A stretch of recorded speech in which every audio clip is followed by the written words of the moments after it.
In this video, I will guide you on how to mute words on X. First, launch open the X app on your device. Now tap on the profile icon at the top left corner of your screen. From here, tap on Settings and Support, then tap on Settings and Privacy. Now you want to find the option of Privacy and Safety. Tap on that. Here, you should be able to find the option of Mute and Block. Tap on that. Here, find the option of Muted Words. Tap on that.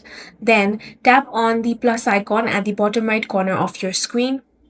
Now go ahead and enter a word or a phrase over here.